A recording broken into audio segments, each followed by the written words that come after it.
Hey, welcome everyone to Unfiltered Podcasts. My name's Lee. I get to work with Converge in church planning, and my buddy here, co-host Danny Parmelee from Converge Mid-America. And we're excited today to be talking with you about church budgets. And I know maybe you're sitting there going, well, that doesn't seem like an exciting conversation. We're going to do our best to make it fun today. And but this is an important conversation because the budget really is the thing that helps make the vision come to life. And I know a lot of guys, it's like you sit there and you begin to plan, you begin to think, and you're going, man, I have no idea how this is going to cost.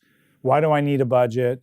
You need a budget because it puts reality around the vision and allows you to know what you have to work with, and then I think it keeps you creative as well. So when it comes to budgeting, but what did you guys do early on? Because to me, there's two phases. Like there's church planning budget, and then there's existing church budget. And I don't know about for you, Danny, but I know for us, like in those early days, we approached the budget completely different than we did, as we kind of grew and became more of an existing church. Yeah, I actually think that those first few years are the most difficult because you just have no idea. So you don't know what your rent is. You don't know if it's going to be $100 a month or $2,000. You have no idea. So you kind of just pick some different numbers. But I think that to kind of take some of the stress off of is you just have to almost just pick some numbers and then go that begins to at least build kind of a track record. You also don't know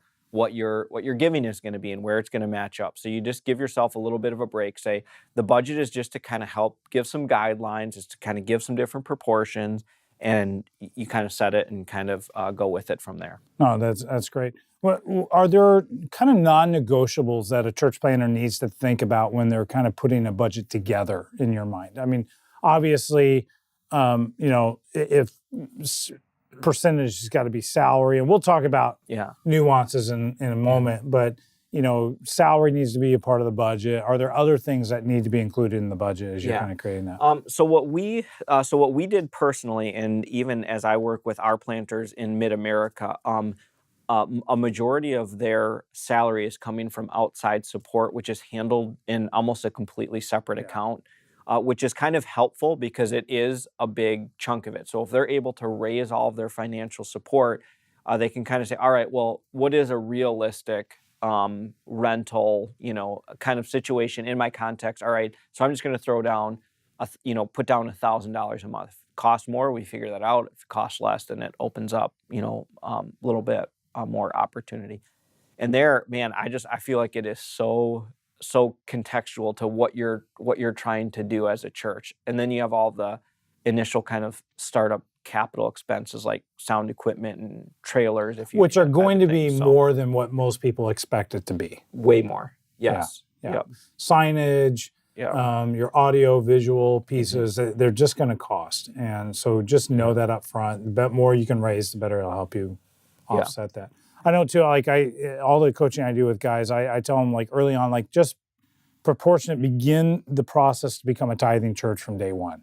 Like set aside 10% of everything that comes in to give outside the doors of the church. Bless local missions, do church planning, do international, like just begin that process from day one. Yeah, and it's awesome. If you start at a place of generosity, it'll just set you up well for the rest of it from even spiritual, philosophical standpoint. I know for us, we approached, we couldn't create a year budget. Like that was just impossible because we're on outside support. Our rent was $1,000 a weekend for a movie theater. We had 5 hours on Sunday. I mean, that was just what we paid.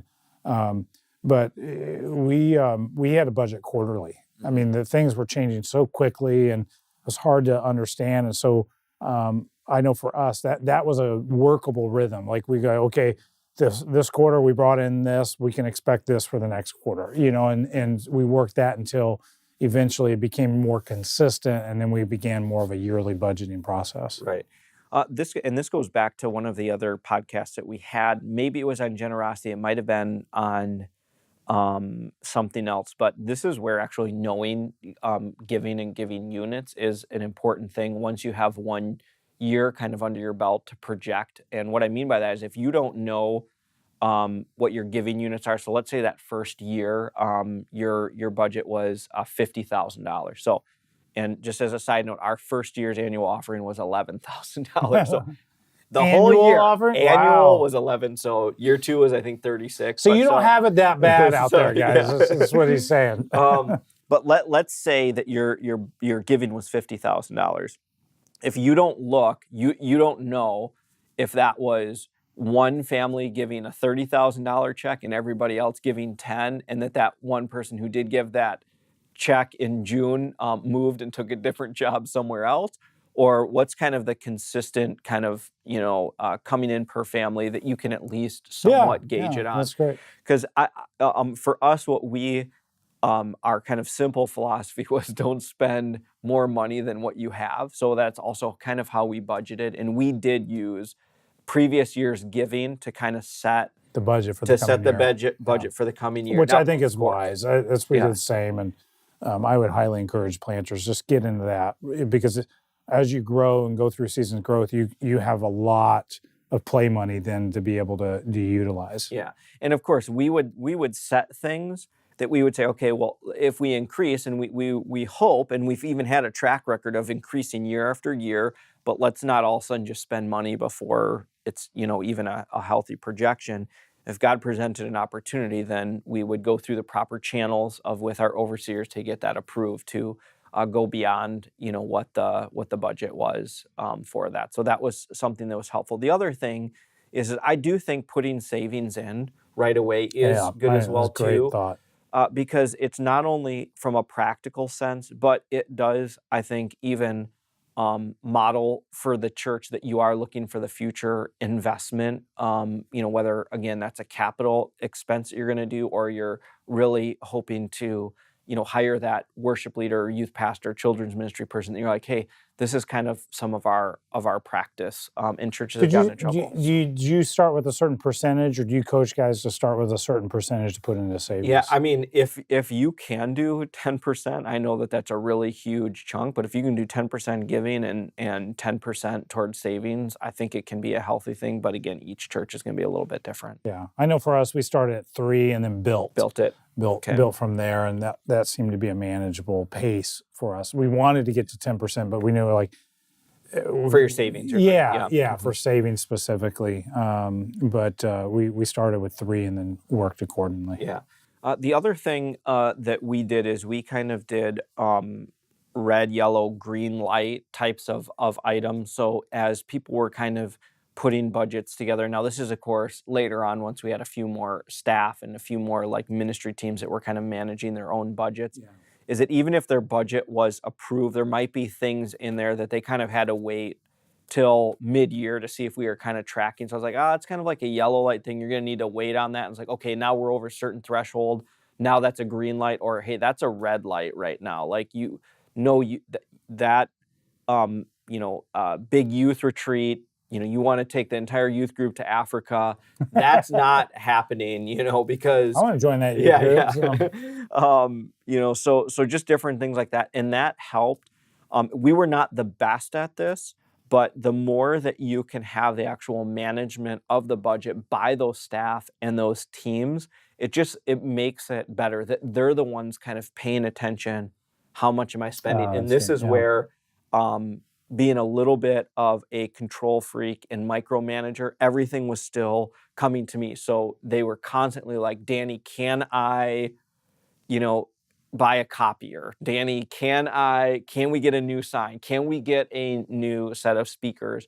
And honestly, what that created as the church got larger is I really was the bottleneck. Instead of being like, hey, this money's set aside, that's fine. You can get your speakers now, but if you need XYZ keyboard later, you already spent it on speakers, and instead I'm wasting all this time managing other people's budget, which in the beginning, it might have worked out well because I managed the church's money well and set aside savings and that. But as we grew, I became kind of the bottleneck. Well, it takes more time the bigger the budget gets as well.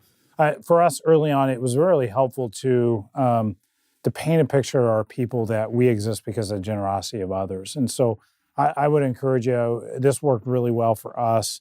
as you're putting together budgets and you're trying to educate your people, most of them early on in the church, like they have no idea what it actually takes to make the church happen on a weekly basis. Put the weekly need in your program. Like write that in. This is what it takes. And I encourage you to do weekly need over monthly need or yearly need because the numbers are more manageable and people tend to interpret the budget of the church based on their home budget. And so that those numbers then stay relatively consistent from one to the other. Then I would put, outside support and then put that number, and divide it down to a weekly understanding of that. And then you could do like inside giving as another line item. And so you're able to show like, hey, this is what it takes for us to exist. This is the generosity that other people are buying into the vision here that are outside our church, and this is where we're at. And then gives you a platform to talk about like, see that middle number? It's going away. Yeah. Like that within 2 years or whatever, like we're outside support's gonna be gone. We need to grow as a church to be able to take on and own our own funding. And one for us, it was really helpful in casting the vision. Say, hey guys, we have all these aspirations of doing this. We want to plant churches here. We want to send missionaries here. We want to do this, but we will never fully be able to do that until we learn to take care of things here first. And that helped people begin to understand like this is important. Did you print both? Here's the weekly need, and here was the actual giving, or not? No, we did a 5-week rolling average when it came to the actual giving. And the reason we did that was it gave a more accurate snapshot of really what was coming in. Because you're going to have weeks that are really good and you're going to have weeks that are really bad. And you don't want to, I don't know if you really want to publish a bad number, right? Where people are like, we're dying. You're going, we're not really, like we had a huge offering last week, but it gets interpreted funny. And so we just chose to do a 5-week rolling average. And so that it gave us a consistent snapshot of really where we were financially from a health standpoint. So that's great. And I say that because I think this is the first thing that maybe we differ on that I've talked about in the podcast. And we didn't, not that it was like hard philosophical, but we didn't print need and or where things were at, but probably more for what you said on the second thing because most of the giving ended up being in December. So the whole year it just kind of looks and people have this like sinking feeling and if there's some sort of weird pressure that way. But that would be, man, I would love for different pastors to weigh in on pros and cons or what they have found, and even if it's in comments on this type of thing of what has worked as far as printing. I know for us it worked well because we had a lot of people that they cared about the numbers. Like they paid attention and they would constantly come up and ask us about where are we at?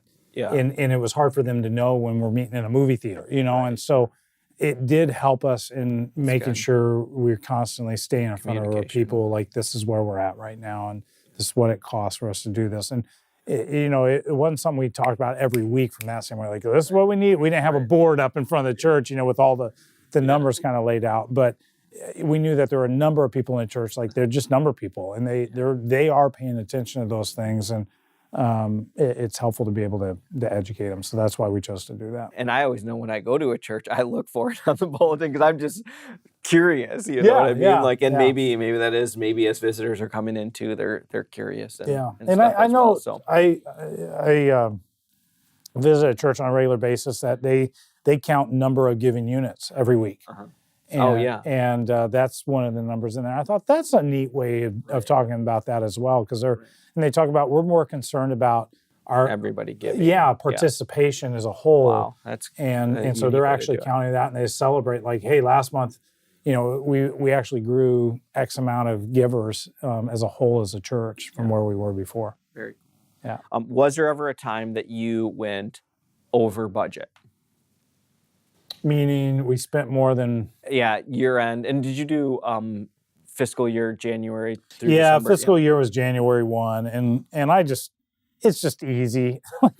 That's how people think when it comes to their money, taxes, all that kind of stuff. And so made sense to end of the year giving push, those type of things. We never really went over budget from a spending standpoint. We managed that well. every year our budget grew. So that helped when we had a conservative approach. We always brought in more money than we actually had budgeted for. And so that really wasn't problematic for us. Some of the more of the challenges were like when we did go from portable to permanent, that was a major jump in our budget. And we're like, we have the cash in the bank, but it wasn't something we saw coming that year. And we went from, I think our rental fees went up 50% overnight when we made that lease agreement. Well, we had to come back and adjust the budget accordingly. And there were a couple times we grew so fast that like the budget that we had was obsolete and too small to maintain the ministry by which we had. And so we knew like we're going to spend more, but we're also bringing in more, but our budget doesn't reflect accurately where we are at. And so we'd come back and we'd create a whole new budget and we throw that before the church as well and get their affirmation on that. My last question is, to what level did you share the budget with the congregation? In other words, like, was it, here's our 5 main categories, or was it, no, hey, here is, small groups, here is ministry budget, staff salaries as well too? Yeah, I would say it was the main aspects of the budget. So it was kind of the key factors. So we do like missions and outreach. We do, staff salaries, but they were a whole. We do building facility maintenance all as one. So we kind of kept it the big picture items, and then we'd answer questions if they came up about more specific pieces of that. So we gave enough information where we felt like we're being honest and we're being accurate and we're giving them a good understanding of all the things that are involved in this, but without having to go through line item by line item explaining what was going on. Yeah. Cool. And that seemed to work well. As you grew, what was your budget processing as a larger church? Like, how did you approach that? Yeah. So at that point, having an executive pastor was helpful because you just say, hey, just do this.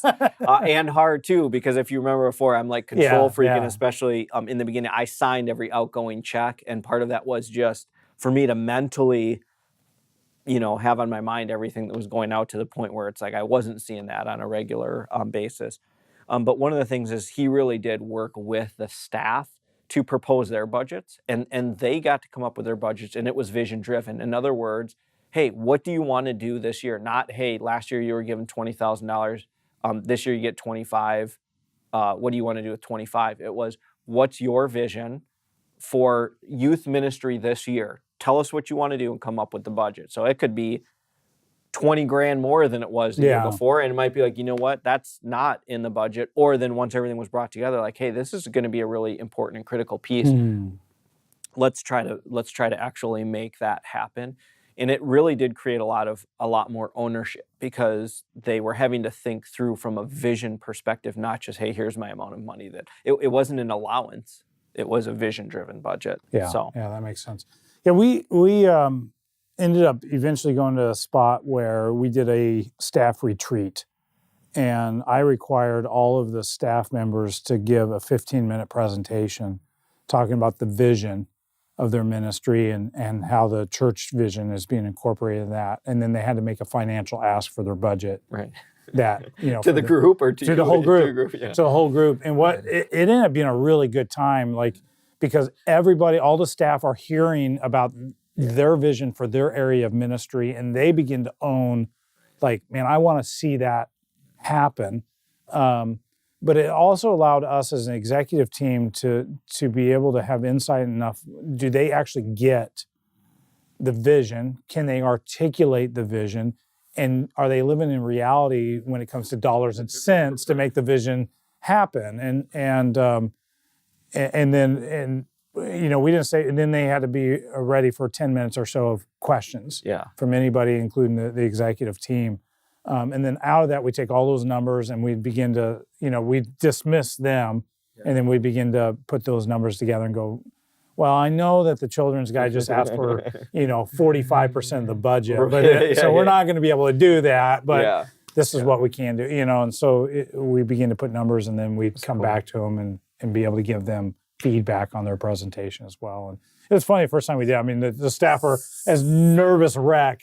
Survivor style, like Totally, alliances. totally. Yeah, you just got voted out, man. Yeah. So, it actually worked really, really well from there on out. Yeah, and I think just even as a general rule with that, getting engagement and buy-in on the process, even if it's not final decision, and that's what you need to just make clear. It's like, hey, we're not saying you're not submitting your thing that's automatically accepted, but getting that that buy-in is really important. That engagement, involvement. Yeah. Well, this is our conversation on budgets. I think you can agree, Danny, that both of us, we like big budgets. Yeah. And I'm not going to lie. Yeah, we're not going to lie. So, but thanks for tuning in with us. This is the Unfiltered Podcast. And until next time, keep it real, guys.